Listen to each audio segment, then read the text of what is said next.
31살 여자입니다. 결혼식 날짜가 얼마 남지 않았는데 참 여러 가지로 생각이 많이 드네요. 제가 살고 있는 지역은 부산입니다. 저희 부모님은 작은 식당 하나 운영하고 계시고 대박집까지는 아니지만 그래도 한 번쯤은 들려봐야 할 맛집으로 아는 사람들 사이에서는 소문이 자자해서 평소에도 손님이 그럭저럭 있는 편이고 특히 휴가철에는 정신이 없을 정도로 바쁜 가게를 하고 계세요. 한자리에서 오래 하셔서 단골 손님이 많은 가게입니다.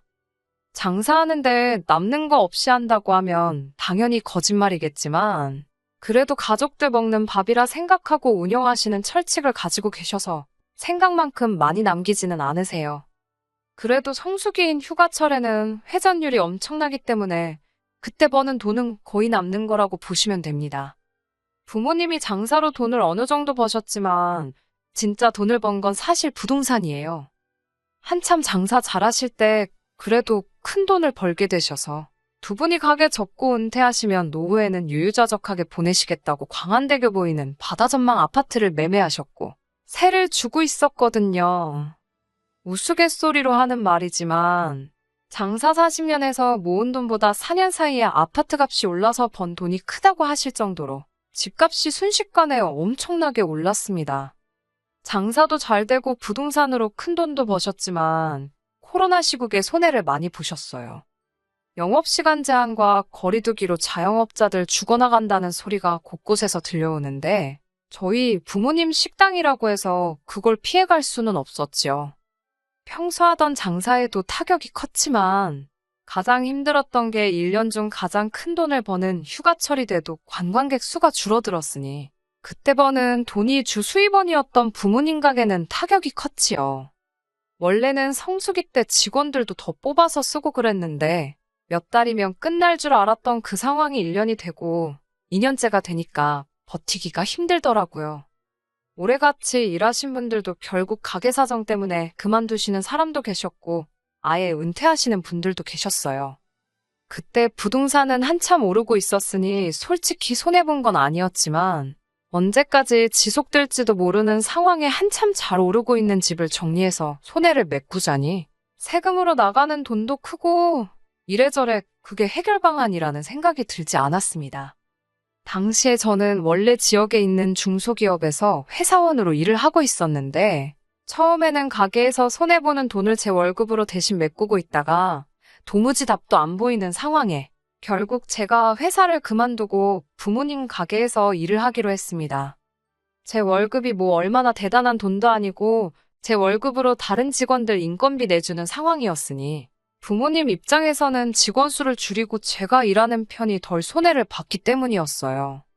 그때 가장 힘들었던 건 부모님 사정을 뻔히 아는데 제 월급 챙겨달라고 할 수가 없어서 제가 몸으로 때우고 있기는 했지만 그렇다고 해서 벌던 만큼의 월급을 보장해 달라고 할 수 없었기에 거의 무급으로 일하다시피 했습니다.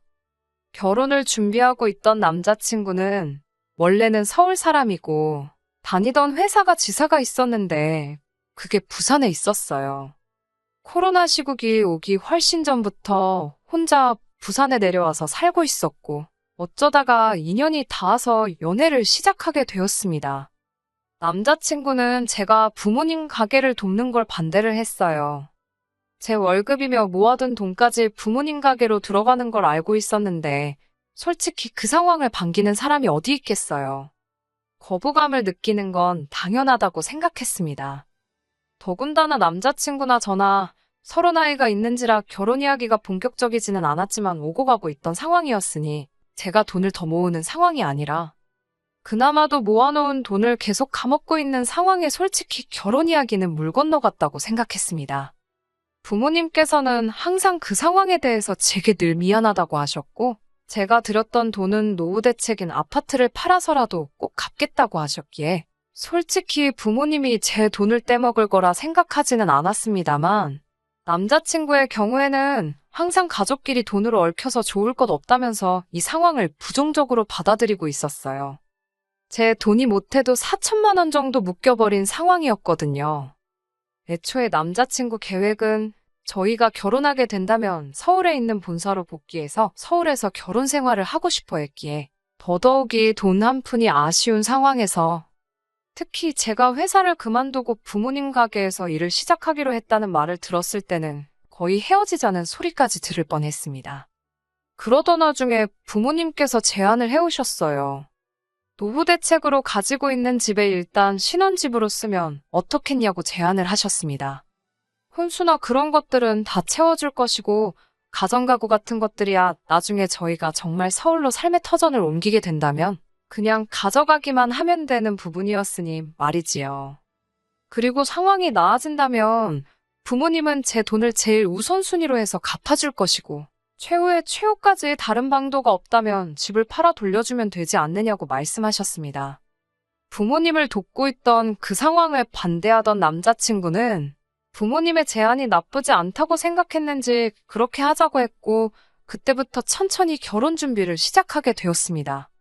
그리고 상황은 올해 초부터 점점 나아지기 시작했어요. 사회적 거리두기도 점점 완화되기 시작했고 그와 동시에 부모님 가게도 다시 제자리를 찾아가기 시작했고요.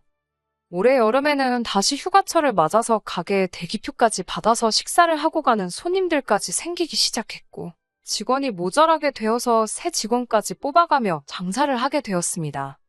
그때부터는 부모님이 그동안 저한테 못 주고 계셨던 월급도 챙겨주셨고 저한테 빌린 돈도 일부긴 하지만 조금씩 갚아주시기 시작해서 본격적인 결혼 이야기가 오고 가고 준비를 시작했을 때는 부모님이 제게서 빌려간 돈이 1,000만 원도 남지 않은 상황이었습니다. 그때쯤부터 남자친구도 서울에 있는 본사로 돌아가는 게 아니고 지사에 뿌리를 내리고 싶다는 이야기를 해왔습니다. 그도 그럴 것이 이러나 저러나 제가 부산에 남아있으면 부모님 가게에서도 계속 일을 하며 경제활동을 할 수 있었고 부모님이 은퇴하시게 될 경우에는 제가 가게를 물려받는 경우도 생길 수 있으니 여러모로 장점이 더 많다고 생각했던 것 같아요. 거기에 남자친구가 서울 본사로 다시 출근을 한다고 해도 월급을 더 받게 되는 것도 아니고 지사 생활이 오래되다 보니 인맥도 없는 본사로 돌아가는 것보다 지사에 남는 편이 정년보장도 된다는 판단을 했기 때문입니다. 결혼 준비하는 동안은 서울에 예비 시부모님을 찾아뵌 적이 따로 없었습니다. 코로나 때문에 위험하기도 했고 올 초부터는 부모님 가게가 정상적으로 돌아가기 시작하면서 가게가 바빠서 짬을 낼 시간이 없었거든요. 그러다 몇 달 전에 드디어 예비 시부모님께 인사를 드리러 서울로 올라가게 되었습니다. 그런데 거기서 사소한 오해가 생기게 되었어요. 남자친구가 서울 남자긴 하지만 무뚝뚝한 건 경상도 남자 못지않게 무뚝뚝한 편이거든요. 처음에는 그렇게 생각하려고 했어요. 무뚝뚝한 편이기에 부모님께 신혼집을 설명하는 과정에서 중요한 이야기를 제대로 전달하지 못했다는 식으로 말이죠. 처음에는 분위기도 좋았고 사소한 이런저런 이야기를 주고받고 있었습니다. 그러다가 예비 시어머니가 저한테 신혼집 이야기를 꺼내더라고요. 아파트 시세에 대해서 묻길래 부모님이 노후 대책으로 사두신 아파트고 4억에 매매를 했는데 현재는 그게 많이 올라서 10억 정도 하는 걸로 알고 있다고 제가 아는 선에서 대답을 했습니다. 그런데 난데없이 결혼하게 되면 그 집 명의는 어떻게 할 거냐고 묻더라고요. 그 말에 처음에는 남자친구가 자세한 이야기는 하지 않고 저희 부모님이 집을 해주시기로 했다고만 전달한 줄 알고 다시 정리해서 예비 시어머니한테 설명해드렸어요. 말씀드렸다시피 그 집은 저희 부모님께서 노후 대책으로 사놓으신 아파트고 두 분이 은퇴하시면 그 집에서 지내실 거라고 저희는 그때까지 그 집에서 살다가 부모님 은퇴하는 타이밍에 맞춰서 새 집을 구해서 나갈 계획이라고 말했더니 그 말은 금시초문이라는 듯이 반응을 하더라고요. 제 돈이 저희 부모님한테 상당히 묶여있다고 들었다며 저희 부모님은 저한테 빚까지 지고서는 다른 사람도 아니고 딸이 결혼하는데 집 명의를 왜 붙들고 계시는 거냐 묻더라고요. 빚이라고 해봐야 그때 당시에는 1,000만 원도 남아있지 않았고 가장 많이 빌려가셨을 때도 4천만 원 남짓한 돈이었는데 아무리 그래도 1,000만 원 빚 갚는다고 10억짜리 집을 제 명의로 돌려주실 이유는 없잖아요. 그렇다고 그깟 1,000만 원 갚자고 몇 년 사이에 2배가 넘게 오른 부동산을 처분할 이유도 없고 말이죠. 남자친구가 말을 어떻게 전한 건지 전달하는 과정에서 오해가 생겼겠거니 하고 있었지만 실상은 그게 아니었네요. 예비 시어머니는 저한테 그 집은 저희가 결혼하게 되면 명의를 옮기는 게 맞다고 하시며 남자친구도 결혼할 때 돈을 가져가니 공동 명의로 하는 게 맞다고 하더군요. 저게 무슨 귀신 씨나라 까먹는 소린가 싶어 남자친구 쪽을 쳐다봤는데 남자친구는 당혹스러운 표정만 하고 있지 나서서 그 상황을 해결하거나 끝내려는 모습은 보이지 않았습니다. 다시 부산 내려가는 길에 남자친구가 그제서야 자기가 설명을 제대로 못했다며 사과를 하더라고요. 그 상황에서 잘못 알고 계신 거라고 예비 시어머니한테 자초지종부터 모든 걸 설명하고 있을 때는 찍소리도 안 하더니 집에 가는 길에 제 기분 풀어준답시고 그제서야 사과를 하는데 솔직히 남자친구가 처음으로 못 믿었다는 생각이 들었어요. 결과적으로는 예비 시어머니한테 처음부터 끝까지 설명하게 되면서 아무리 결혼을 하고 나서라도 그 집은 저희 부모님 노후 대책이나 마찬가지이기 때문에 공동명의는커녕 제 명의로도 돌아가지 않을 거라고 못을 박아두기는 했습니다. 부모님과의 금전관계도 몇 달 뒤에는 완전히 해결될 일이고 만에 하나 그 집을 저희가 제 부모님한테서 매매를 하게 되더라도 값은 시세에 맞춰서 제 값을 치를 것이라고 확실하게 선을 그어놨어요. 아무리 부모님한테 설명하는 과정에서 오해가 생겨났다 하더라도 이해하기 힘든 부분이 많았습니다. 그래서 그런가 솔직히 이 결혼을 하는 게 맞는 건지 싶은 생각도 드네요. 혹시나 예비 시어머니가 꺼낸 말이 오해에서 나온 것이 아니고 모든 상황을 알고 있는 와중에 나온 본심이 아닐까 하는 생각 때문에 말입니다. 어찌저찌 오해를 풀었다고는 하지만 솔직히 첫인사 드리고 나서부터 생각이 많아 일도 손에 안 잡히는 상황이네요. 이미 5년 가까이 연애를 했고 남자친구도 거의 저 때문에 서울 본사 돌아가는 거 포기하고 부산에 뿌리 내리기로 했는데 사소한 오해 때문에 결혼을 뒤집어버리는 게 맞는 건가 싶기도 하고 고민이 참 많네요. 그냥 넋두리나 해보는 겸 이렇게 사연을 보내봤습니다. 안녕하세요. 오랜만에 다시 인사드리네요. 결론부터 먼저 말씀드리자면 결혼식을 열흘도 채 남기지 않은 상황에서 남자친구와는 끝내 파혼하기로 했습니다.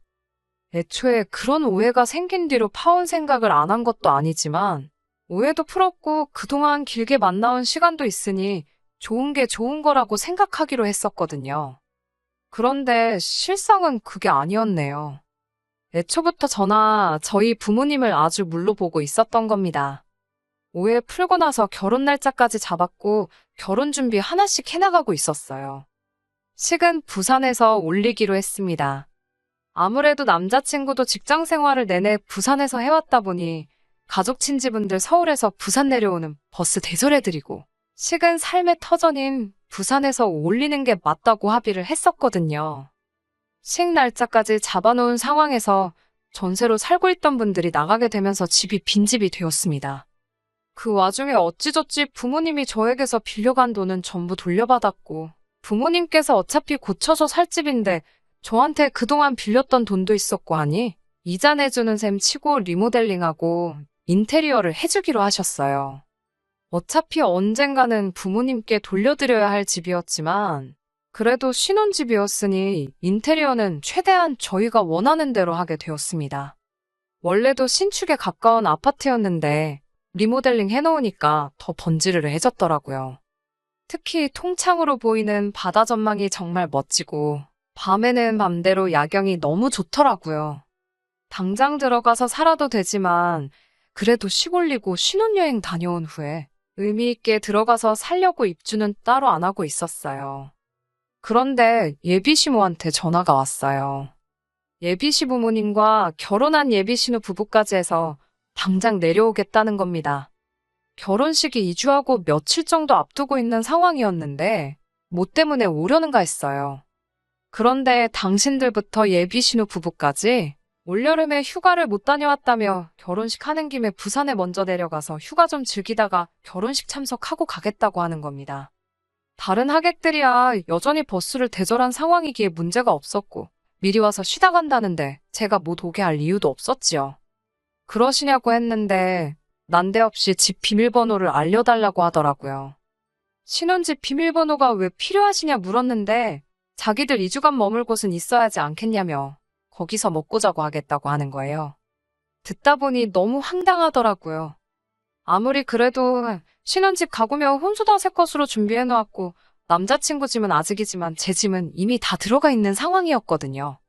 저희도 당장 들어가서 살아도 되는 상황이긴 했지만 기분 내겠다고 저희도 가고 싶은 거 참고 견디고 있는데 그 집이 지금 빈집이나 마찬가지인데 좀 쓰면 어디가 덧나냐고 하더라고요.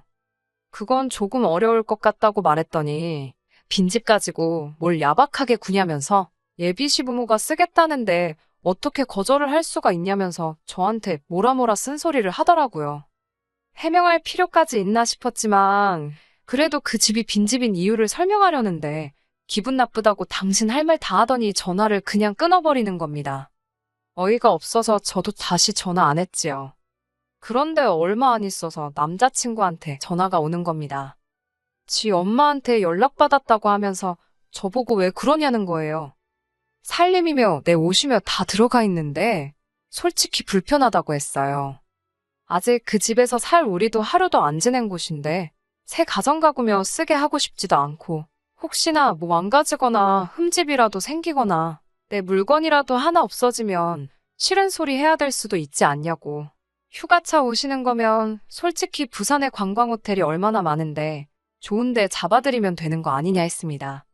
그랬더니 다짜고짜 저한테 어차피 장인 장모님 집인데 왜 저보고 집주인 행세를 하느냐고 하더군요.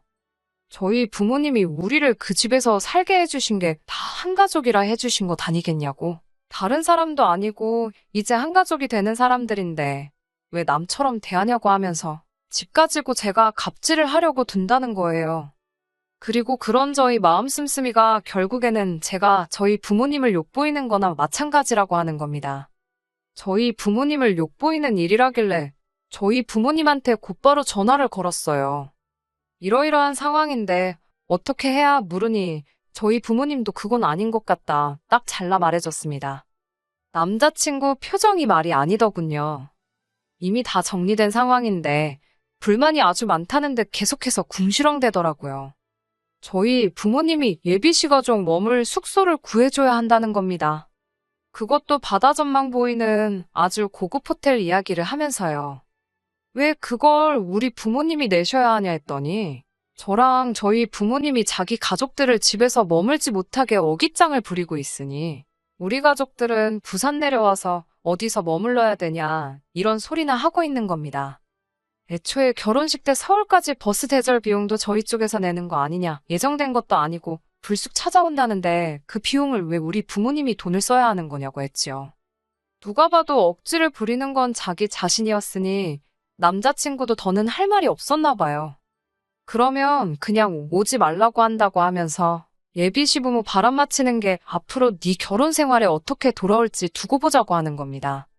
웃기지도 않더라고요. 전 그렇게 오라고 하고 싶으면 자기 돈 주고 숙소 잡아주면 해결되는 거 아니겠어요?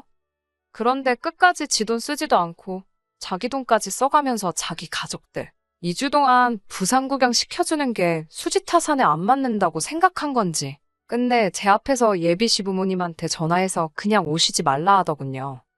여기서 끝났으면 좋았겠지만 혹시나 촉이 안 좋아서 그날 저녁에 신혼집 가서 비밀번호를 바꿔놨어요. 아니나 다를까 남친 가족들이 부산 내려온다고 통보했던 날에 남자친구한테서 전화가 오더라고요. 이게 뭐 하는 짓이냐고 묻길래 너는 뭐 하는 짓이냐고 저도 똑같이 따져 물었습니다. 잔말 말고 비밀번호나 알려달라는 걸로 봐선 안 봐도 누구한테 현관문을 열어주려고 그러는지 딱 알겠더라고요. 오지 말라고 내가 보는 앞에서 연락하더니 안 들키면 그만일 거라고 생각했는지 그새 말을 바꿔서 자기 가족들 다시 내려오라고 했던 겁니다. 그날 저녁에 남자친구 퇴근하고 나서 아주 된통 난리가 났지요. 예비 시모가 그러더군요. 너 이래가지고 나한테 며느리 대접받을 생각하지 말라고 하면서 우리 아들이 서울 본사로 옮겨서 서울에 집 얻고 그러면 내가 어떻게 하나 두고 보자 하는 겁니다. 신혼집 공동명의 안 한다고 할 때부터 알아봤다고 시골 깡촌에 살면서 돈 몇 푼 좀 있다고 꺼드럭거리지 말라더군요. 남자친구도 그렇고 예비시모도 그렇고 뭘 그렇게 두고 보자고 하는 건지. 이런 식으로 나오는데 제가 오래오래 두고두고 볼 사람이라고 생각했던 걸까요?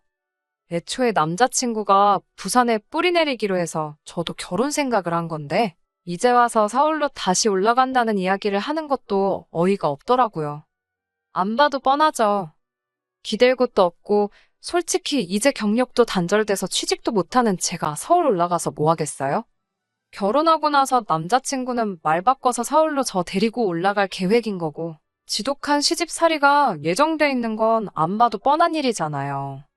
오히려 술술 결혼 후 저를 어떻게 할 생각인지 전부 다 말해주는 게 고마울 정도였습니다. 그래서 결혼 10일 앞두고 파혼하자고 했습니다. 애초에 처음에 친정 부모님 집을 돈 한 푼도 안 내고 공동명의를 한 해 만에 하면서 치사하다 할 때부터 알아봤어야 했는데, 남자친구가 중간 역할만 잘해주면 문제없을 거라고 생각했던 제가 잘못한 거지요. 그깟 결혼 꼭 오래 연애했다고 해서 책임감 느끼고 해야 할 필요도 없는 거였는데, 좋은 점만 보려고 했던 제 잘못이죠. 끝까지 들어주셔서 감사합니다. 오늘의 사연은 여기까지입니다. 구독과 좋아요, 알람 설정 부탁드리고 더 좋은 사연으로 다시 찾아뵙겠습니다. 감사합니다.